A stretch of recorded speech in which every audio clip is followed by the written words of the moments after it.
오늘 본문은 이런 질문으로 시작합니다. 하나님이 자기 백성을 버리셨느냐? 그럴 수 없느니라. 여기서 하나님 백성은 이스라엘 민족을 뜻합니다. 하나님은 아브라함을 믿음으로 이스라엘을 선택하셨고 그들의 하나님이 되셨습니다. 이 선민 사상은 이스라엘이 신앙을 지키며 살아가는 데에 가장 큰 자부심이 되었습니다. 그러나 가장 좋다고 생각하는 마음은 그 외의 것을 하찮게 여기는 부작용을 낳는 것처럼 그들은 이스라엘 외의 모든 이방인을 지옥의 땔감이나 될 자들로 여기게 되었습니다. 그렇다면 하나님은 정말 이스라엘만의 하나님이셨을까요?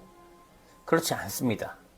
물론 아브라함의 믿음을 통해 우리가 하나님을 인식할 수 있게 된 공로는 있지만 하나님은 이스라엘이 하나님을 인식하기 훨씬 전부터 온 생명의 하나님이셨습니다.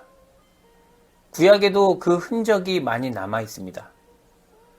아브라함이 만난 멜기세덱은 살렘 왕이었지만 지극히 높으신 하나님의 제사장으로 서술되었고 이집트인 하갈에게서 난 이스마엘도 하나님이 지키시겠다 약속하셨습니다. 가나안의 기생 라합, 모압 여인 룻, 심지어 이스라엘이 가장 증오하던 아수르에서도 니느웨까지 회개하면 용서받는다는 교훈이 요나서에 담겨 있습니다. 이스라엘의 혈통만 구원받는 것이 아니라면 참된 하나님 백성의 자격은 무엇일까요? 하나님을 사랑하느냐의 여부입니다. 이사야는 여호와와 연합하여 그를 섬기며 사랑하는 이방인을 나의 성산으로 인도할 것이라 말하며 내 집은 만민이 기도하는 집이라 선포합니다. 이 선포를 이스라엘은 받아들일 수 없었습니다. 그래서 학자들은 이 말씀을 요나처럼 못 들은 척합니다. 하나님을 자기 소유로만 지키려는 욕심이 결국 이스라엘을 빛이 아닌 어둠에 사로잡히게 만든 것입니다. 이 숨겨진 진리를 완전히 드러내신 분이 예수님입니다. 이스라엘이 그동안 하나님을 거부하고 있었다는 것이 드러났습니다. 그렇다면 하나님이 이스라엘을 완전히 버리실까요? 초대교회의 유대인 그리스도인들은 바울의 활발한 이방인 선교와 율법을 넘어선 은혜의 복음을 보며 이제 하나님이 이스라엘 사람들을 버리신 것 아닐까라는 생각에 불안을 느꼈습니다.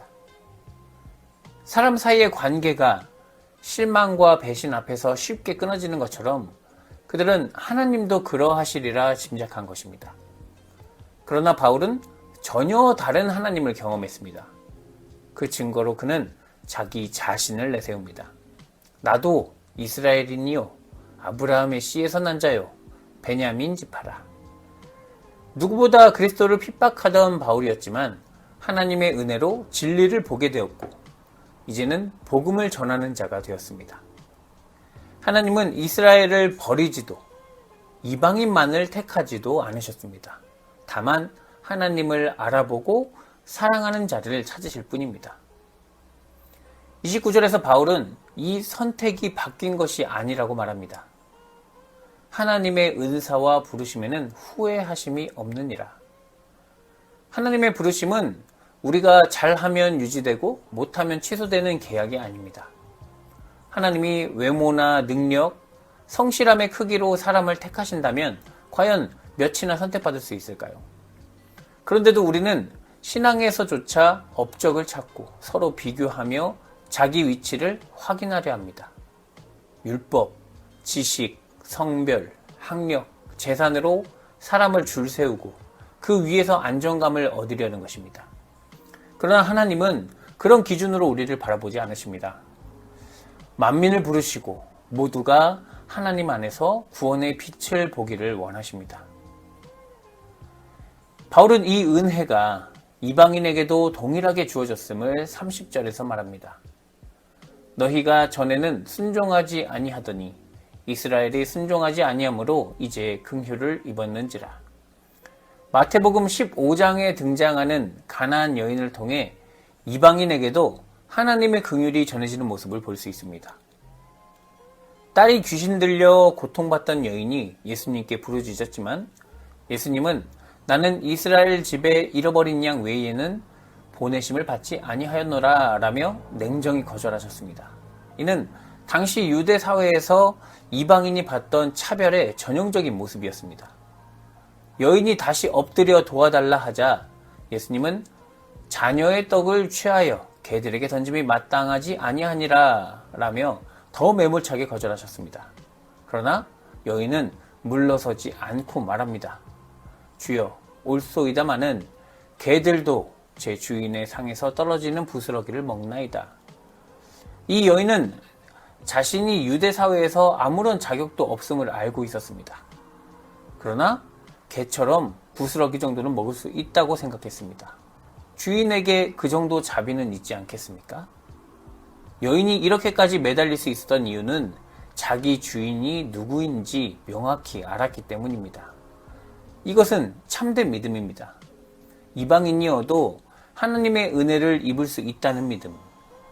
당시 유대인이나 이방인에게서 볼 수 없었던 하나님을 향한 참된 믿음입니다. 그의 대답에 예수님은 여자여, 내 믿음이 크도다 라고 답하셨습니다. 이 여인의 고백은 오늘 이방인 된 우리에게까지 이어져 하나님의 은혜를 경험하게 합니다.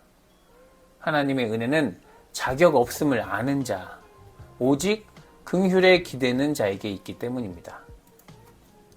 긍휼은 불쌍히 여겨 돌봐준다는 뜻입니다. 많은 지식과 소유로 강해지는 것이 목표인 세상에서 불쌍해서 돌봄받는 처지가 된다는 것은 반갑지 않습니다. 그러나 사람이 아무리 많이 가지고 높이 올라도 스스로 구원을 얻을 수는 없습니다. 계속 더 갖고 싶은 욕망만 커질 뿐입니다. 사람은 하나님의 긍휼 안에서만 구원을 얻습니다.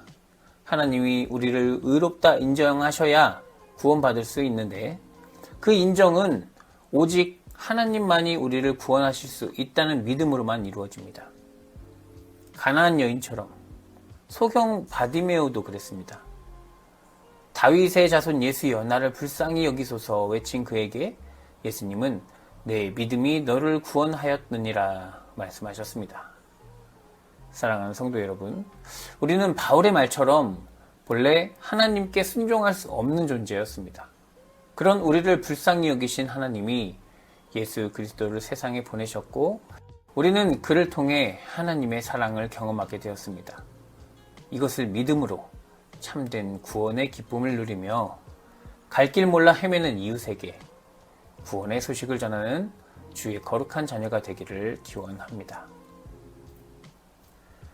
사랑과 은혜의 주님, 사람의 능력이나 혈통이 아닌 오직 하나님의 크신 긍휼로 우리를 자녀 삼아주심에 감사드립니다. 스스로 높이고 판단했던 우리의 어리석음을 용서하시고 주님의 자비로 우리가 살아가고 있음을 깨닫게 하시옵소서. 세상의 헛된 욕망이 아닌 오직 주님의 긍휼을 힘입어 살게 하시고 이 땅의 아픔과 갈등 속에서 살아계신 하나님의 사랑을 전하는 평화의 도구가 되게 하시옵소서. 예수 그리스도의 이름으로 기도드립니다. 아멘.